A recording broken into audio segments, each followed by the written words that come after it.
বন্ধুদের জানাই সান্ধ্য শুভেচ্ছা। উত্তপ্ত দক্ষিণবঙ্গ, প্রচন্ড গরমে হাঁসফাঁস করছেন সকলে। কলকাতায় প্রত্যেক বছরই গরম পড়ে, গরম পড়াটা নতুন কিছু নয়, কিন্তু যত দিন যাচ্ছে ততই গরমের ফিলিংসটা আমাদের কাছে অনেক অনেক অনেক বেশি হয়ে যাচ্ছে। তবে 40-41 এইরকম সময় আমরা কখনোই ভোগ করিনি, কিন্তু হয়তো বিভিন্ন বিভিন্ন বিভিন্ন কারণে এগুলো হচ্ছে। এখন সেই কারণ নিয়ে কাটাছেঁড়া করে কিন্তু আমাদের কোনো লাভ নেই। আমাদের এখন সলিউশনের পথ দেখতে হবে। রেকি চিকিৎসার কথা অনুষ্ঠানে আমি যাজ্ঞসেনী 2000 সাল থেকে 2024 প্রতিদিন, প্রতি বছর, প্রতি মাস, প্রতি রবিবার ঠিক সন্ধ্যে 7টায় আপনাদের জন্য হাজির হয়ে যায় বিভিন্ন সমস্যার সমাধান নিয়ে। আর এই মুহূর্তে এই প্রচন্ড গরমে কিভাবে নিজেদেরকে সুস্থ রাখা যায়, শুধু সেই নিয়ে আজকের আলোচনা। মানে এটাই মুখ্য আলোচনা আজকে ভেবে এসেছি। লাইভ ফোন ইন প্রোগ্রাম, আপনাদের ফোন এগিয়ে নিয়ে যাবে আমাদের অনুষ্ঠানকে। অবশ্যই আপনাদেরকে রিকোয়েস্ট করব যত পারেন ফোন করতে থাকুন। সেটা শুধু গরম সংক্রান্ত টপিক নাও হতে পারে, যে কোনো টপিক নিয়ে, রোগ সংক্রান্ত টপিক নিয়ে, রেকি শেখা সংক্রান্ত টপিক নিয়ে ফোন করুন। আপনাদের ফোন আমাদেরকে ইন্সপায়ার করে। ডাইরেক্ট ফোন ঢুকবে, কোনো অসুবিধা নেই, কাজেই নিশ্চিন্তে ফোন করতে পারেন। আমরা এই প্রচন্ড গরমে যেমন হাঁসফাঁস করছি, ঠিক তেমনি প্রচন্ড শীত যদি পড়ে তখনও কিন্তু আমরা বাপরে মারে তালুইরে করি যে প্রচন্ড ঠান্ডা। অ্যাজমা পেশেন্ট বা যাদের ঠান্ডায় বিভিন্ন ধরনের কষ্ট হয়, চামড়া ফাটে, মুখ ফাটে, তারা যেমন কষ্ট পান, ঠিক তেমনি এই গরমে বিভিন্ন রোগের প্রকোপ বাড়ে এবং সেই জায়গায় তারা প্রচন্ড রকম কষ্ট পান। যাদের কোলেস্ট্রল, ট্রাইগ্লিসারাইড হাই, যাদের হাই প্রেশারের টেন্ডেন্সি রয়েছে, তাদের এই সময় গরমটা বেশ দুর্বিষহ হয়। অনেকের গরমে অ্যালার্জি হয়, গরমে এক ধরনের অ্যালার্জি, বিভিন্ন ধরনের অ্যালার্জি হয় এবং এই গরমের অ্যালার্জিতে বিভিন্ন গায়ে অনেকের মানে র্যাশেস হয়ে যায়, ঘামাচি হয়।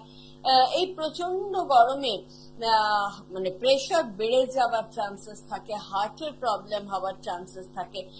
এই জন্য আমাদের শরীরকে এনিহাউ ঠান্ডা রাখতে হবে। আর এই ঠান্ডা রাখার জন্য আমরা চতুর্দিকে প্রচুর প্রচুর রকমের সাবধান বাণী শুনছি, কি করতে হবে না করতে হবে তাই নিয়ে আমাদের প্রচুর হোয়াটসঅ্যাপ ইউনিভার্সিটি এখন বেশ ভালো রকমের কাজ করছে, ফেসবুক ইউনিভার্সিটি কাজ করছে, কিন্তু সবকিছুর পরেও চিরাচরিত যা বলতে পারি সেটা হচ্ছে প্রচুর প্রচুর পরিমাণে জল খেতে হবে, ফ্রিজের জল ছাড়া। এই কথাটা বোধহয় কারোর মনোভূত হলো না। ফ্রিজের জল ছাড়া এই সময় কি ভালো লাগে? নিশ্চয়ই ভালো লাগে না। নিজের শরীরের জন্য খেতে হবে। আমি বলিনি যে খুব ট্যাসট্যাসে প্লাস্টিকের বোতলের জল খেতে। আপনি বাড়িতে কুজো রাখতে পারেন এবং কুজোর জল কিন্তু বেশ ঠান্ডা। তা আপনি 3/4 গ্লাস কুজোর জল নিলেন, 1/4 গ্লাস আপনি ঠান্ডা ফ্রিজের জল মেশালেন, তাও চলবে। এই 3/4 গ্লাস জলটাই কিন্তু আপনার শরীর নেবে, 1/4 গ্লাসের জলটা আপনার শরীরকে আরো গরম করবে। এই জায়গা থেকে ভীষণভাবে সচেতন হন যে নর্মাল ওয়াটার কনজিউম করতে হবে আপনাদেরকে। এই নর্মাল ওয়াটার আপনাদের কিন্তু মানে যে ঘামছেন, এই প্রচন্ড রকমের যে ঘাম হয়ে চলেছেন, যিনি রান্নাঘরে রয়েছেন তিনিও ঘামছেন, যিনি ঘরের কাজ করছেন তিনিও ঘামছেন, যারা বাইরে রয়েছেন কোনো কথাই তো নেই। ওই অ্যাড দেখায় না, শোঁ করে সূর্যদেব সব এনার্জি শুষে নিচ্ছে, সেরকম অবস্থা। প্রত্যেকের জন্য জল, ওআরএস এগুলো ভীষণ ভাবে প্রয়োজন। আর একটা খুব আদি অনন্ত পন্থা আছে আমাদের, সেটা হচ্ছে যেটাকে হয়তো অনেকে নাকশিট করে, কিন্তু সেটা কতটা এফেক্টিভ যে যারা মাঠে কাজ করছেন তাদের কিন্তু লু লাগে না, তাদের কিন্তু এত গরম লাগে না, কারণ একটাই, তারা পান্তা খেয়ে বেরোন।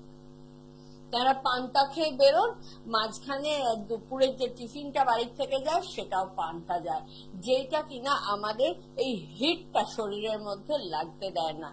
যে এটা যারা কোনোদিন খাননি অবশ্যই ট্রাই করুন। এখন ইউটিউবের দৌলতে নিশ্চয়ই আপনাদের পান্তার রেসিপি পেয়ে যাবেন। পান্তা ভাত কিন্তু আপনাদের কিন্তু এই মুহূর্তে আপনাদের খুব সহায় হতে পারে। যে এই রেকি, এই যে বলছিলাম শীতে যারা কষ্ট পায়, গরমে যারা কষ্ট পাচ্ছেন, স্পেশালি হিটস্ট্রোক, সানস্ট্রোকের প্রচুর ঘটনার খবর পাওয়া যাচ্ছে। যে স্বাভাবিকভাবে যারা ডিহাইড্রেটেড হয়ে যাচ্ছেন, প্রচন্ড গরমে অসুস্থ হয়ে পড়ছেন, এই যে ঘটনাগুলো ঘটছে, যারা রেকি জানেন এবং নিয়মিত রেকি করেন তাদের একটা জায়গা প্লাস পয়েন্ট হচ্ছে, আমি কিন্তু এত গরমে ত্রাহি ত্রাহি করছি না। তার কারণ অন্য কিছু না, যারা নিয়মিত রেকি প্র্যাকটিস করেন তাদের যেটা ঘটে সেটা হচ্ছে রেকি আমাদের শরীরকে ওয়েদারের সঙ্গে অ্যাক্লিমেটাইজ করে। অলওয়েজ রেকি কিন্তু আমাদের নেচার থেকে আমাদের শরীরে আসছে, তো অলওয়েজ অ্যাক্লিমেটাইজ করে যাচ্ছে, যার ফলে আমাদের প্রচন্ড গরমেও আমরা অসুস্থ হই না, প্রচন্ড ঠান্ডাতেও আমরা অসুস্থ হই না। তার মানে আমি শীতকালে শীতের জায়গায় অবশ্যই আমি গরম জামা ছাড়া চলে যাই এমনটা নয়, আবার গরমকালে আমি একদম মাঝ দুপুরে রোদের মধ্যে দিয়ে হেঁটে চলবো এমনটাও নয়। সেটা অবশ্যই অকারণে কেন আমি শরীরকে কষ্ট দেব, কিন্তু অসুস্থ হয়ে পড়ার যে ব্যাপারটা সেইটা কিন্তু হয় না। তার কারণ আর কিছুই না, শরীর আমার অ্যাক্লিমেটাইজ হয়ে রয়েছে। কাজে যাদের রোদে ঘোরা কাজ, যাদেরকে মার্কেটিং এর কাজ, যাদের বেরোতেই হবে, তাদের অবশ্যই রেকি শেখা উচিত। নিয়মিত রেকি করলে এই যে এনার্জি লেভেল ফল করছে, মোটামুটি দিনের শুরুতে আপনি বডি স্প্রেটে লাগিয়ে একদম সুন্দরভাবে বাড়ির থেকে বেরোচ্ছেন, কিছুক্ষণ ভাবে বাদেই আপনি একদম ঘর্মাক্ত কলেবর, আপনার এনার্জি লেভেল ব্ল্যাঙ্ক একদম। তো এই যে যারা এই এনার্জি লেভেল পড়ে যাওয়ার ব্যাপারটা, 100% আপনার দিনের শেষ অবধি এনার্জি লেভেল টান টান থাকবে যদি নিয়মিত রেকি প্র্যাকটিস করেন। কাজে এটা কিন্তু মস্ত বড় কথা। যারা রোদে ঘুরছেন, গরমে যাদের বাইরে বেরিয়ে কাজ করতে হয়, রেকি তাদেরকে এই জায়গায় অসাধারণ সুযোগ দিতে পারে যে নিয়মিত রেকি করলে তার প্রথম কথা গরমে অসুস্থ হয়ে পড়ার কোনো চাপ থাকবে না। অবশ্যই জলটা খেতেই হবে, সেটা তো আমরা বারণ করছি না। এবং পাশাপাশি যারা এই মার্কেটিং রিলেটেড কাজ করেন তাদের থেকে অনেকের থেকে আমার জানা, বিশেষ করে যারা এমআরআই কাজ করেন, এর আগেও একটা অনুষ্ঠানে বলেছি যে দিনের শেষে যখন তারা ডক্টর ভিজিট করেন, তাদের ডক্টরদের এসি চেম্বারে ঢোকেন, তখন নিজের গায়ের ঘামের গন্ধে নিজেরই খারাপ লাগে, লজ্জা করে। অদ্ভুত ভাবে যারা রেকি করেন, রেকি আমরা এনভায়রনমেন্ট থেকে কসমিক এনার্জিকে নিয়ে শরীরের মধ্যে দিয়ে পাস অন করাচ্ছি। কসমিক এনার্জি আমার ইচ এন্ড এভরি সেলের মধ্যে দিয়ে যাচ্ছে, ইচ এন্ড এভরি অর্গানস এর মধ্যে দিয়ে যাচ্ছে। একটা পজিটিভ এনার্জি যখন পাস করে যাচ্ছে তখন ইচ এন্ড এভরি সেলকে টক্সিন ফ্রি করছে। যে মুহূর্তে each and every cell toxin free হয়ে যাচ্ছে, অটোমেটিক্যালি আমাদের ব্লাডটা কিন্তু অনেক পাতলা থাকছে, ব্লাড টক্সিন ফ্রি থাকছে, ঘামের দুর্গন্ধ হচ্ছে না। ঘাম হোক, ঘাম, অনেকে বলে আমি প্রচন্ড ঘামি ম্যাডাম, এমন কিছু বলুন যেটা আমার ঘাম না হয়। ঘাম হওয়াটা তো খুব ভালো, ঘাম না হওয়াটা তো ভালো না। ঘাম হোক, ঘামে যদি ব্যাড ওজন না থাকে তাহলে ঘামলেও কিন্তু ক্ষতি নেই, প্রচুর পরিমাণে জল খেলে, ওআরএস খেলে ওটা ব্যালেন্স হয়ে যাবে। কিন্তু নিয়মিত রেকি রেকি শিখে রেকি প্র্যাকটিস করে ওই এমআরআই আবার ফোন করছে, দিদি জানেন না যখন বিকেলের দিকে এখন ডক্টর ভিজিট করি তখন না একদম নিজেকে মানে ফ্রেশ লাগে, এইটা কিন্তু রেকির জন্যই হয়েছে, এইটা কিন্তু আমরা কোনোদিন ভাবতে পারিনি যে এটা হতে পারে। যতই বডি স্প্রে দিয়ে আর যাই করি দিনের শেষে কিন্তু কখনোই এটা কন্টিনিউ করতো না, কিন্তু এখন অলওয়েজ একটা ফ্রেশনেস যেন থাকছে। এইটা রেকির উপরি পাওনা। তো কাজেই রেকি করে বডি অ্যাক্লামেটাইজ যদি থাকে তাহলে আমি অসুস্থ হব না। নিয়মিত রেকি করে যদি আমার গায়ে দুর্গন্ধ, পায়ে মোজায় গন্ধ, এই সমস্ত সমস্যা যাদের, তাদের এই সমস্যাগুলো থাকবে না। যাদের এই সময় প্রেশার বেড়ে যাচ্ছে, কার্ডিয়াক প্রবলেম আসছে, তারা এই সময় রেকি যদি নিয়মিত করেন তাহলে তারা এই সময় সুস্থ থাকতে পারবেন। পাশাপাশি আরো কিছু আছে। এক্ষুনি আমার ক্যামেরার পিছনে যিনি রয়েছেন তিনি আজকের দুপুরের গল্প বললেন, তাদের কোনো একটা আউটডোর ছিল, কোনো ব্যাংকুয়েটে যাওয়ার ছিল, যখন গেছে তখন 41 ডিগ্রি, ফিলিং লাইক 48 ডিগ্রিজ, গিয়ে ঢুকেছে চিল টেম্পারেচারে, চিল ব্যাংকুয়েটে, সেখানে যা কিছু তাদের ফুটেজ নেবার শুট করার করেছে, করে আবার যখন বেরিয়েছে তখন ফিল 41 ডিগ্রি টেম্পারেচারে। এই যে ঠান্ডা গরম, এই ঠান্ডা গরমে মারাত্মক ক্ষতি হতে পারে শরীরে। সর্দি গরমি, জ্বর, বুকে সর্দি বসে যাওয়া, এইরকম মারাত্মক কিছু হতে পারে। কারণ এই যে যাবার সময় যে ঘেমেছে, যে ঘামা জামাটা পুরো ওই চিল্ড এসিতে শুকলো, অবশ্যই এতে মারাত্মক ক্ষতি হতে পারে। আবার ওই মারাত্মক ঠান্ডা থেকে একদম বেরিয়ে চলে আসা, এই সময়টা প্রথমত নিঃশ্বাস বন্ধ করে ঢোকা উচিত, বন্ধ করে বেরোনো উচিত, এবং মাঝখানে একটা জায়গায় 5 মিনিট হলো এই অ্যাক্লামেটাইজ হতে হতে ঢোকা, হতে হতে বেরোনো করা খুব প্রয়োজন। বা রেকি যার জানা আছে, আবারও তাদের বলবো নিয়মিত সারা দিনের তারে রেকি করে বেরোন, নিজেকে প্রোটেক্ট করে বেরোন, যাতে এই সিচুয়েশন গুলো, মানে একটা সময় আমার ছিল একটা ফ্রাইডে, আমার 3টে চেম্বার, 3টেই এসি, এবং যখন আমি মুভ করছি তখন এই প্রচন্ড দাবদাহ, এই প্রচন্ড গরম থেকে যে এসিতে ঢুকতাম, এসির থেকে বেরিয়ে আবার গরম, আবার এসে আবার যে চেম্বারটা ঢুকছি এসিতে ঢুকছি, প্রচন্ড এই সময়টা মানে আমি নিজে সাফার করতাম, কাশতাম, মানে কাশি হয়ে যেত, আবার একই করে তাকে কমাতে হতো। তো এই জায়গায় বলবো যে এই সিচুয়েশন যাদের পড়তে হয়, নিয়মিত রেকি জানা থাকলে তারা কিন্তু এই সিচুয়েশনটাকে হ্যান্ডেল করতে পারবেন, বা সহজে অসুস্থ তাদের হতে হবে না। এই বিভিন্ন ধরনের র্যাশেস, যেটা বলছিলাম, যে যাদের এই প্রচন্ড গরমের র্যাশেস হয়, ঘামাচি হয়, সেই ঘামাচি বা র্যাশেস থেকে আমরা কিন্তু রেগুলার যারা রেকি করছেন তারা বাঁচতে পারেন। তার কারণ শরীরে যেহেতু ওই, আবারও বলবো, টক্সিন ফ্রি থাকছে, সেহেতু এই র্যাশেস গুলো হচ্ছে না। ঘাম যদি প্রপারলি বেরোতে পারে তাহলে ঘামাচি হয় না। দিনে অন্তত 2বার বা 3বার সাবান দিয়ে স্নান করুন। যদি মনে হয় যে আপনার সাবানে স্কিন নষ্ট হয়ে যাবে, রাতে শোবার সময় ময়শ্চারাইজার লাগিয়ে শুন, কিন্তু 2বার 3বার সাবান দিয়ে স্নান করতে ভুলবেন না। এবং ঘামকে আটকানোর কোনো চেষ্টা করবেন না, ঘামুন, ক্ষতি নেই, স্নান করুন। যেমন স্বাভাবিক, আমি এসছি বাইকে, হেলমেটের জন্য চুলটা পুরোটা চপচপ করছে ভিজে, আমার এখন বাড়ি গিয়ে যথারীতি ঘৃণা করবো এবং আবারও একবার স্নান করব। তো এই যে স্নান, এখন এই প্রচন্ড গরমে 2বার 3বার স্নান করলে কিচ্ছু হবে না, নর্মালি স্নান করুন। অনেকে একটা খুব বদ অভ্যেস যে গায়ে জলটাকে রেখে দেন, মাথায় জলটা রেখে দেন, মোছেন না, সেটা কিন্তু একদমই উচিত নয়। নমস্কার, আমি যজ্ঞ সেনী। কে বলছেন, কোথা থেকে বলছেন?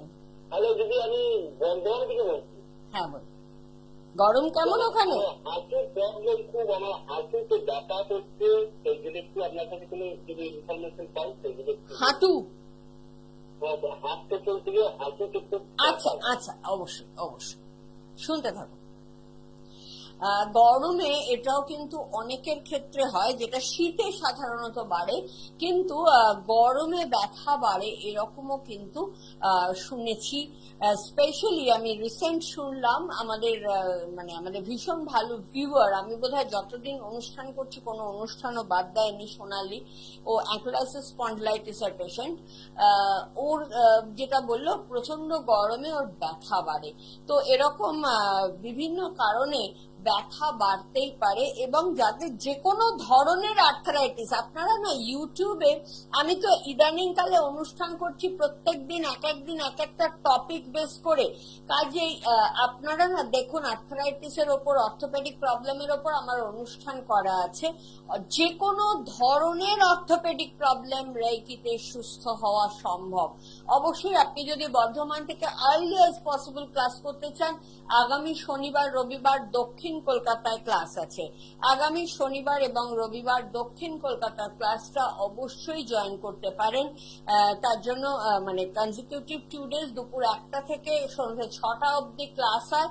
আপনাকে একটা রাত হয়তো কলকাতায় থেকে গেলে আপনার সুবিধে হবে। যদি চান ফিরে যেতে, সন্ধ্যে 6টায় বেরিয়ে আপনি ফিরে যেতেই পারেন, পরদিন সকালে আসতেই পারেন। তো দুদিনের এই ওয়ার্কশপে আপনি শিখবেন নিজেকে এবং নিজের ফ্যামিলি মেম্বারদেরকে কি করে সুস্থ রাখা যায়। ডিটেলস জানার জন্য আমাদের যে হেল্পলাইন নাম্বার দুটো যাচ্ছে 8777417260 বা 9831002429, এই নাম্বারগুলোতে ফোন করতে থাকুন। আগামী শনিবার রবিবার ক্লাস আছে দক্ষিণ কলকাতায় বাঙুর হসপিটালের পাশে, টালিগঞ্জ বাঙুর হসপিটালের পাশে, 92 উদয় শঙ্কর সরণি। আগে আপনাদেরকে নামটা প্রায় এনরোল করতে হবে। তার ডিটেলস জানার জন্য আমাদের হেল্পলাইন নম্বরে ফোন করবেন অনুষ্ঠানের পরে, অথবা আগামীকাল সারাদিন আমি আপনাদের জন্য থাকবো এই দুটো নম্বরে। প্র্যাকটিক্যালি সব সময় আমি অ্যাভেলেবল থাকি 9831002429 বা 8777417260, এই দুটো নাম্বারে অবশ্যই আপনারা ফোন করে ডিটেলস জেনে নিতে পারেন। হোয়াটসঅ্যাপ আছে 8777417260 নাম্বারে, অবশ্যই এই নম্বরে আপনারা হোয়াটসঅ্যাপ করেও কিন্তু ডিটেলস জানতে পারেন। যারা জাস্ট ডায়ালে ফোন করে আমাকে চাই মানে ডিটেলস জানতে চান, অবশ্যই যদি না নাম্বার লেখা থাকে জাস্ট ডায়ালে ডাইরেক্ট আমার নাম্বার চাইলে জাস্ট ডায়াল থেকে আমার নাম্বার পেয়ে যাবেন। যারা ফেসবুকে রয়েছেন, ফেসবুকে যাজ্ঞসেনী মিত্র রেকি ট্রেনিং সেন্টারের একটা গ্রুপ রয়েছে, অবশ্যই গ্রুপটায় জয়েন করতে পারেন। অবশ্যই ফেসবুকে যাজ্ঞসেনী মিত্র বাংলায় লেখা যে অ্যাকাউন্টটা, সেই অ্যাকাউন্টে আপনারা ফ্রেন্ড রিকোয়েস্ট পাঠাতে পারেন। ইংলিশে লেখা যাজ্ঞসেনী মিত্র যে প্রোফাইলটা, ওটা আমি এখন আর অ্যাক্টিভ নেই। এইভাবে আপনারা বিভিন্ন ভাবে আমাদের সাথে কানেক্টেড থাকতে পারেন। ইউটিউবে আমাদের পুরনো অনুষ্ঠানগুলো অবশ্যই দেখতে পারেন। যাজ্ঞসেনী মিত্র রেকি ট্রেনিং সেন্টারের একটা চ্যানেল রয়েছে, ওটা লকডাউনের সময় করা, অনেক সুন্দর সুন্দর ফিডব্যাক আছে তাইতে। সেই ফিডব্যাক গুলোকে অবশ্যই আপনারা কিন্তু এনজয় করবেন, দেখলে রেকি সম্পর্কে একটা সম্যক ধারণা আসবে আপনাদের। 2000 সাল থেকে গভর্নমেন্ট রেজিস্টার্ড এই অর্গানাইজেশন চলছে। আমাদের দুদিনের ওয়ার্কশপে রেকি ফার্স্ট ডিগ্রি শেখানো হয়। দুদিনে আপনারা শিখবেন নিজেকে এবং নিজের পরিবারকে কিভাবে সুস্থ রাখা হয়, বিজ্ঞানসম্মত ভাবে রেকি চিকিৎসা কিভাবে আমার শরীরে আপনার শরীরে কাজ করছে, কিভাবে আপনি কসমিক এনার্জির মধ্যে থেকেও আপনার হাত কেটে গেলে কসমিক এনার্জি লাগালে ব্লাড বন্ধ হচ্ছে না, রেকি শেখার পরে আপনি যে মুহূর্তে রেকি দেবেন সঙ্গে সঙ্গে ব্লিডিং বন্ধ হবে, কি করে এটা পসিবল হচ্ছে, এই সবকিছু কিন্তু জানবেন। বিজ্ঞান মানে থিওরিটিক্যাল পার্ট, প্র্যাকটিক্যাল পার্ট এবং অসাধারণ একটা মেডিটেশন, গোল্ডেন বল মেডিটেশন, সব মিলিয়ে আমাদের রেকি ফার্স্ট ডিগ্রি ক্লাস। দুদিনের ওয়ার্কশপে রেকি ফার্স্ট ডিগ্রি শিখে নিজের উপর টানা 21 দিন প্র্যাকটিস করতে হবে। নিজের উপর টানা 21 দিন প্র্যাকটিস করার পর আপনি এলিজিবল ফর সেকেন্ড ডিগ্রি। এই 21 দিনের প্র্যাকটিসটা পারফেক্টলি হচ্ছে কিনা তার জন্য প্রতি মঙ্গলবার এসে আমাদের কাছে দেখাতে পারবেন। দুদিনের ওয়ার্কশপে যা শিখলেন কনজিকিউটিভ 21 ডেজ নিজের ওপর অ্যাপ্লাই করার পর আপনি eligible for advance course. Advance কোর্সে রয়েছে ডিস্টেন্স রেকি, দূরে রয়েছে এরকম কেউ, সাপোজ আপনি অনুষ্ঠানটা দেখছেন নর্থ বেঙ্গলে বসে, আপনার বাচ্চা, আপনি নর্থ বেঙ্গলে থাকেন, ওয়েদার সুন্দর রয়েছে, আপনার বাচ্চা কলকাতায় রয়েছে, আপনার কলকাতায় বাচ্চা এই প্রচন্ড গরমে যাতে সুস্থ থাকে, ভালো থাকে, তার জন্য আপনি কিন্তু ওখানে বসে অবশ্যই ডিস্টেন্স রেকি করতে পারেন। যাদের বাচ্চা মানে এখানে এমনও অনেকে অনুষ্ঠান দেখছেন, যিনি হয়তো দিল্লিতে রয়েছেন, মানে খুব অস্বাভাবিক ভাবে এখন দিল্লির টেম্পারেচার 30, কলকাতা 40, এই জায়গায় আপনার বাচ্চা হয়তো রয়েছে, আপনার প্রিয়জন হয়তো রয়েছে কলকাতায়, যাতে তারা গরমে অসুস্থ না হয়ে পড়ে, মা বাবা তারা রয়েছেন হয়তো কলকাতায়, তার জন্য আপনারা দূরবর্তী চিকিৎসা পাঠাতে পারেন।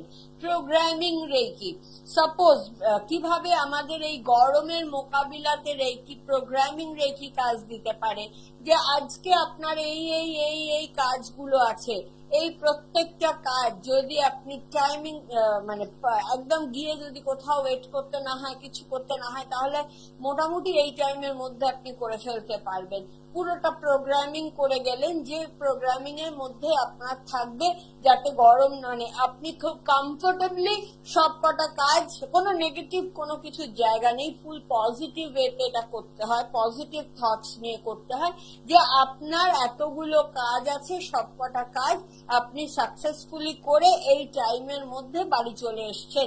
প্রচন্ড দাবদাহর আগে আপনি বাড়ি চলে এসছেন, হয়তো আপনি 8টায় বেরিয়েছেন, টার্গেট আপনার যাতে আপনি 11টার মধ্যে বাড়ি চলে আসতে পারেন। দেখা গেল যে আপনি যে কটা কাজ নিয়ে বেরিয়েছেন সব কটা করে আপনি 11টার মধ্যেই বাড়ি চলে আসতে পারলেন। এইগুলো কিন্তু রেকি প্রোগ্রামিং করলে অবশ্যই ফলে। ঠিক যেভাবে পরীক্ষার নিয়ে যাতে এই এত% নাম্বার পাবার মতো পরীক্ষা দিতে পারে, এত% নাম্বার যাতে পায় পরীক্ষায়, সেটা যেমন প্রোগ্রামিং রেকি করে সম্ভব। কারো কোনো স্টেজ পারফরমেন্স আছে, সে যাতে খুব ভালো স্টেজ পারফরমেন্স করতে পারে, তার জন্য প্রোগ্রামিং রেকি করা যেতে পারে। তার যাতে হল একদম পুরো ভর্তি থাকে, তার জন্য প্রোগ্রামিং রেকি করা যেতে পারে। বেড়াতে যাচ্ছেন, বেড়ানোর সবকিছু যাতে ঠিকঠাক চলে, যাতে কোনো রকম কোনো কিছু সমস্যা না হয়, মানে কানেক্টিং সবকিছু, হোটেলগুলো যেন ভালো হয়, ওয়েদার যেন ভালো পাওয়া যায়, সব থেকে বড় কথা। এখন সবাই চলছে কাশ্মীর, এরপরে শুরু হবে কেদার যাত্রা, অজস্র মানুষ কেদার যাবেন, যাতে ওয়েদারটা ভালো থাকে সেটার জন্য অবশ্যই programming Reiki helpful. Programming Reiki করলে অবশ্যই ওয়েদার, বেড়াতে গিয়ে ওয়েদার ভীষণ ভালো পাওয়া যায়। কাজে বুঝতে পারছেন একটা করে সেক্টর রেকি কত ভাবে হেল্প করছে। ঠিক তেমনি আপনার ফিনান্সিয়াল জায়গা থেকে রেকি হেল্প করতে পারে। আপনি যদি রেকি করেন তাহলে অবশ্যই আপনার ফিনান্সিয়াল জায়গা থেকে প্রচুর হেল্প পাবেন। ফিনান্সিয়াল জায়গা থেকে আপনি মানে কিভাবে হেল্প পাবেন বলবো, সাপোজ কেউ অনলাইন ট্রেড করছে, তার অনলাইন ট্রেডেতে সে যতটা এক্সপেক্ট করছে সেটা পেতে পারে। সাপোজ কেউ চাইছে তার একটা প্রমোশন হোক, সেটা পেতে পারে। সে চাইছে যে আরো ভালো পোস্টে অমুক কোম্পানিতে সে জয়েন করতে চায়, সেটা হতে পারে। কাজেই প্রোগ্রামিং রেকি করে বিভিন্ন ভাবে বিভিন্ন ধরনের ক্যারিয়ারের ক্ষেত্রে হেল্প পাওয়া যায়। যারা মার্কেটিং এ রয়েছে তাদের টার্গেট দেওয়া আছে, সেই টার্গেট যাতে তারা ফুলফিল করতে পেরেছে, এই কারণেও কিন্তু রেকি করা যায়। যে টার্গেট ফুলফিল, আমার এই ডেটের মধ্যে, আমার 30 তারিখের মধ্যে এই টার্গেট আছে, আমি যেন অন্তত 22-23 তারিখের মধ্যে টার্গেট ফুলফিল করেছি, তার প্রোগ্রামিং রেকি করলে অবধারিত ভাবে এই টার্গেট ফুলফিল করা যায়। এইভাবে যে কোনো সেক্টরে, বাড়িতে কোনো অনুষ্ঠানটা যাতে সুন্দরভাবে হতে পারে তার জন্য প্রোগ্রামিং রেকি করা যেতে পারে। কাজে বিভিন্ন ধরনের মানে জায়গা রয়েছে, এইগুলো প্রোগ্রামিং রেকি করে সম্ভব। রিলেশন রেকি দিয়ে আমরা কিন্তু দুটো ভাঙা রিলেশনকে জুড়ে দিতে পারি। রিলেশন রেকি, নিজেরা রেকি শিখে নিজের সঙ্গে অন্যের রিলেশন সুন্দর করতে পারেন। কোনো বস অত্যাধিক বসিং করছে, তার সঙ্গে রিলেশন সকলের খারাপ হচ্ছে, আপনি সকলের সঙ্গে বসের রিলেশন যাতে সুন্দর হয় তার জন্য করতে পারেন। আপনার নিজের সঙ্গে যাতে বসের রিলেশন ভালো হয় তার জন্য করতে পারেন। যে কোনো, এটা যেমন অফিসের ক্ষেত্রে সম্ভব, টিচারদের সঙ্গে স্টুডেন্টদের রিলেশন সুন্দর যাতে থাকে তার জন্য সম্ভব, হাজবেন্ড ওয়াইফের রিলেশন, শাশুড়ি বৌমার রিলেশন, ফ্রেন্ডশিপ, ভাই ভাই সম্পর্ক, যে কোনো সম্পর্কের ক্ষেত্রে, পজিটিভ সম্পর্কের ক্ষেত্রে রেকি অনবদ্যভাবে কাজ করে। যদি আপনারা মনে করেন আপনাদের প্লেসে আপনারা ক্লাস অ্যারেঞ্জ করবেন, অবশ্যই আমার সঙ্গে যোগাযোগ করুন। আমি একসঙ্গে 8-10 জন হলে গিয়ে ক্লাস নিয়ে আসি। তাছাড়া লাগাতার এখন সামনে আমাদের অনেকগুলো ক্লাস রয়েছে, প্রত্যেকটি ক্লাসে আপনারা স্বাগত। আবার দেখা হবে আগামী রবিবার। আজ আসি, নমস্কার। দূর আর দূরে নেই অচেনা আর চেনা, তাই অচেনাকে জানতে